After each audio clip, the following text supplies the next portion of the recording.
ഇവിടെ എത്താൻ പറ്റണില്ല, അല്ലെങ്കിൽ ഞാൻ എൻ്റെ ലൈഫിൽ തോറ്റുപോയി, എന്നെക്കൊണ്ടൊന്നും ചെയ്യാൻ പറ്റണില്ല, ഫാമിലീസ് ആയാലും ഫ്രണ്ട്സ് ആയാലും എല്ലാവരും വലിയ വലിയ നിലയിലെത്തി എന്നൊക്കെ നിങ്ങളെ ചിന്തിപ്പിക്കുന്നുണ്ടെങ്കിൽ ഇത് നിങ്ങളുടെ ടൈമാണ്.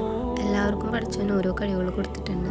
അതിൽ നമ്മളെ കഴിവ് എന്താണോ അത് നമ്മൾ തന്നെ കണ്ടെത്തണം. എല്ലാവരും ഡിഫറെൻ്റ് ആണ്. വേറൊരാളെ വെച്ച് നമ്മളെ കമ്പയർ ചെയ്യരുത്. അങ്ങനെ കമ്പയർ ചെയ്യുമ്പോഴാണ് ഇതുവരെ നമ്മളെ ലൈഫിൽ ഉണ്ടാക്കിയ ഇമ്പാക്റ്റൊക്കെ നമ്മൾ മറന്നു പോകുന്നത്. എന്നിട്ട് ഞാൻ ലൈഫിൽ സക്സസ് ആയില്ല പറഞ്ഞിട്ട് നമ്മളതിങ്ങനെ ചിന്തിച്ചുകൊണ്ടിരിക്കും. അതിൻ്റെ ഒന്നും ഒരു ആവശ്യമില്ല.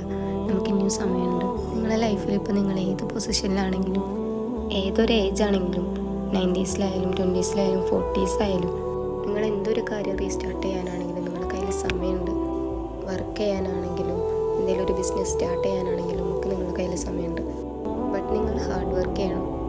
എനിക്കൊന്നും ചെയ്യാൻ പറ്റണില്ല, അല്ലെങ്കിൽ എനിക്ക് അവിടെ എത്താൻ പറ്റണില്ല പറഞ്ഞ് റിഗ്രറ്റ് അടിച്ചുകൊണ്ടിരിക്കുകയാണെങ്കിൽ നിങ്ങൾക്ക് എവിടെ എത്താൻ പറ്റില്ല.